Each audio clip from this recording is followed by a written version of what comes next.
Cri Du Chat syndrome by Charlene Kim, Joshua Lee, Julie Lim, and Sheldon Ramos. For today's discussion, we will be going over the topics of medical background, risk factors, clinical picture, prognosis and precautions, client factors impacted, performance skills impacted, impact of Cri Du Chat, role of OT, OT assessments and interventions, and finally, resources and referrals. Cri Du Chat syndrome, also known as CDCS, cat's cry syndrome, 5P syndrome, or lesion syndrome, is a rare genetic disorder caused by a missing section on chromosome 5. There is no known reason as to what causes the deletion of certain genes on chromosome 5. However, chromosomal deletion occurs spontaneously during the formation of reproductive cells or in early fetal development. Most cases do not have a family history of this condition. Fun fact, Cri Du Chat syndrome was coined by Dr. Lejeune in 1963, which in French means cry of the cat. It is because a child with this syndrome is known to make a very distinctive cat-like cry. Children with Cri Du Chat syndrome commonly experience health problems, such as difficulties with suckling and swallowing, gastric reflux, constipation, high rate of infections such as ear and upper respiratory tract infections, diminished muscle tone, and eye problems. Other problems that occur less frequently include hearing loss, deformities of the skeleton, such as the curvature of the spine, hernias, and heart and kidney problems. A child with Cri Du Chat syndrome may present with the following features.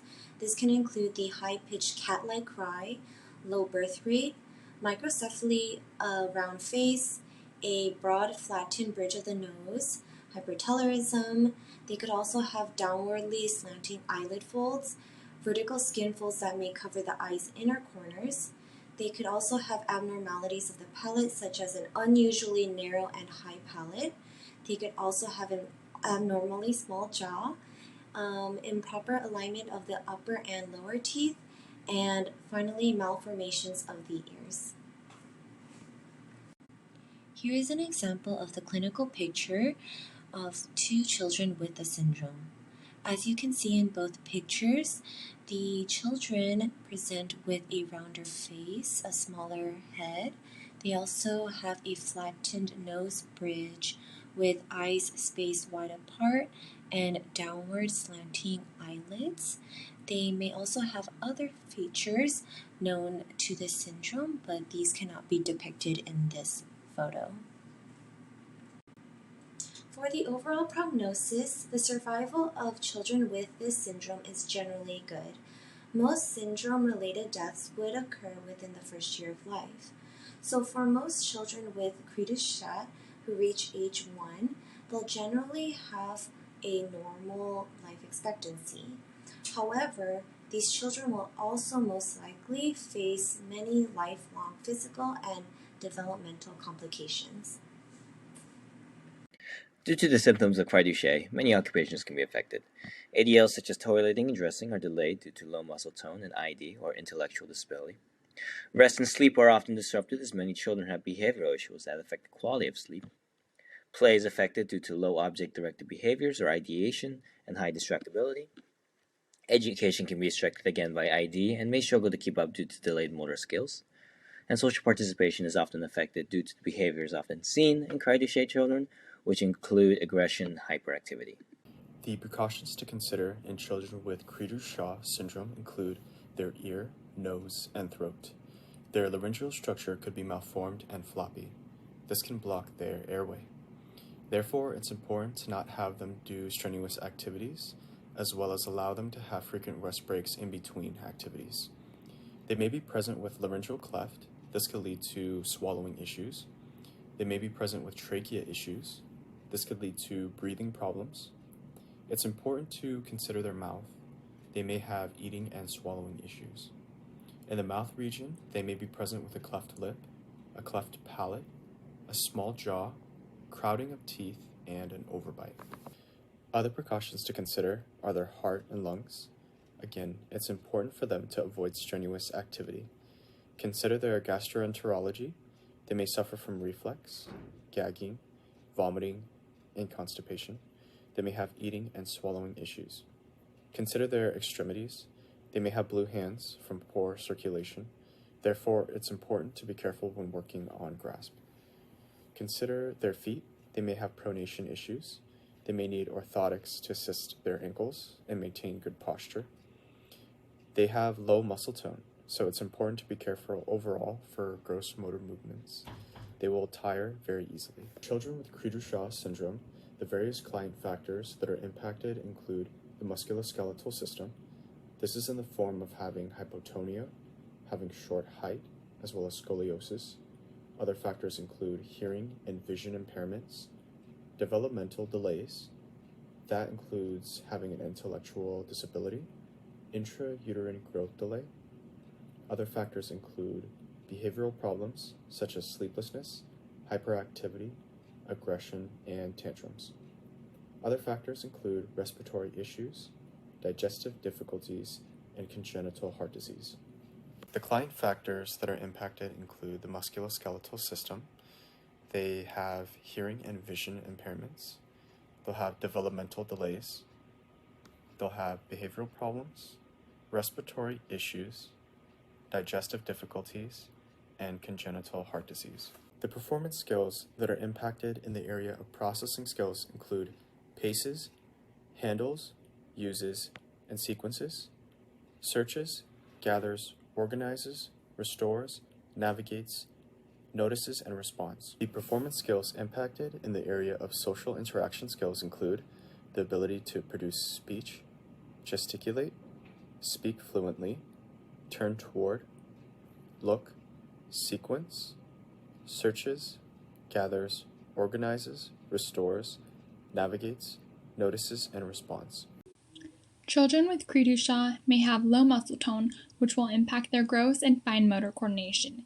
They may also have vision, hearing, and speech delays, which will impact the way they perform their ADLs or even socialize with others. Overall, the problems and challenges that children with Cri Du Chat face can limit their ability to engage in their desired occupations. When we think of children, we often associate their roles as being a student and a friend. A child's primary occupation includes both play and school. Due to the motor delay and intellectual disability seen in children with Cri Du Chat, a child's role as a student and friend may be impacted. Those behaviors seen in those with Cri Du Chat, such as sleeplessness, hyperactivity, aggression, tantrums, and repetitive movements, can impact the way they engage with their peers, and this may cause them to struggle emotionally. Having a child with Cri Du Chat not only impacts the child, but also the family. Families play an integral part in the process when children are being evaluated and diagnosed. The family must now learn how to navigate providing care in the way that is best for their child, taking their child to different services and therapies, and advocating for their child in the school and home setting. The family home life may also be impacted because of the assistive devices that this population may need, or how to create an environment that is both safe and accessible for their child. Occupational therapists may play a role in working with this population because we look at a child's performance patterns, performance skills, and client factors in order to better understand the child and how to teach the child to establish independence in their lives. Occupational therapists are able to address various occupations and aspects in a child's life, such as activities of daily living, play, and socialization. In this population, a child that may experience low muscle tone or difficulties with fine and gross motor coordination, occupational therapists are able to see how this impacts their ability to engage in play and even in the academic setting. With a child with intellectual disability in this population, an occupational therapist is able to address how this impacts their ability to engage in school. The frame of reference that we would use when working with this population would be the biomechanical frame of reference. This approach focuses on impairments that limit occupational performance. In children with Cri Du Chat, they may present with delayed psychomotor abilities such as head control, sitting up, and delayed walking due to the low muscle tone. This biomechanical approach focuses on the idea that by engaging in occupation and therapeutic activities, it has the potential to remediate any underlying impairments, and this may result in improvement in a child's occupational performance. Due to the developmental delays in gross and fine motor skills commonly seen in Cri Du Chat syndrome individuals, the Peabody Developmental Motor Scale will estimate a child's motor competence relative to peers. This information will help guide the practitioner towards identifying a child's strengths and weaknesses during multiple subtests, and assist with creating a developmentally appropriate intervention plan. This intervention plan will target domains of occupation such as ADLs, school participation, and play. The DOTCA is an assessment to provide a baseline measurement for perceptual, motor, and cognitive abilities. This reliable and valid assessment tool indicates a child's current learning potential. Due to children with Cri Du Chat often having ID and missed opportunities to interact with their environment due to delays in motor skills, it's important to understand the child's current processing strategies. This will help guide the practitioner to facilitate interventions for cognitive difficulties that may manifest themselves for school-aged children. Many children with Cri Du Chat often have difficulties with self-feeding due to oral structure abnormalities, and there are a number of interventions to improve self-feeding in children with Cri Du Chat. Some examples are backwards chaining, downward pressure, and shrunken head positioning. Backwards chaining may help those with severe ID or behavioral problems and help them learn to self-feed appropriately. Downward pressure helps to heighten the sensory motor awareness so they know that their food is in the mouth and reducing spillage.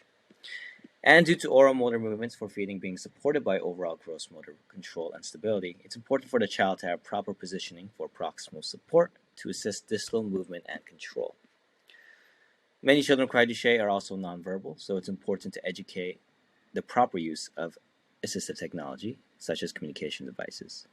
Wheelchair management is also important for general mobility and safety. Children with Cri Du Chat are often affected by low muscle tone. Due to this, orthotics, walkers, and gait trainers may assist with functional mobility to engage in meaningful activities. Adaptive handles and grips may help remediate any difficulties with low muscle tone and lack of strength.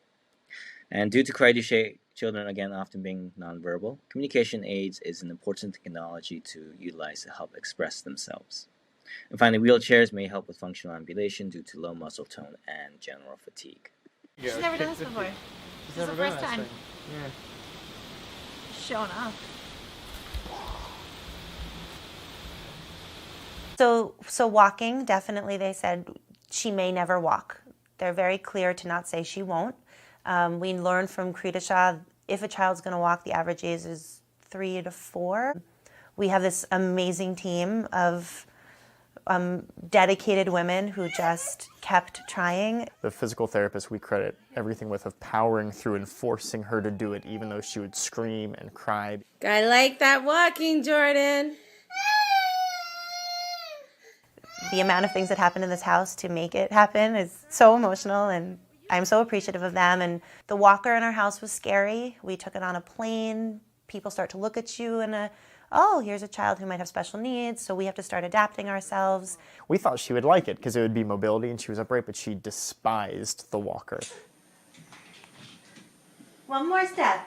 There you go. One more. One more. Move this foot. She had this thing called a peewee that she would go through the grocery store with and run into the displays, but it brought her autonomy, it brought her happiness, so we figured whatever we need to do to get this child to walk, anything we will do. Good girl. Excellent. May 6th it was. She just came home and she walked. Sorry. And she just did it.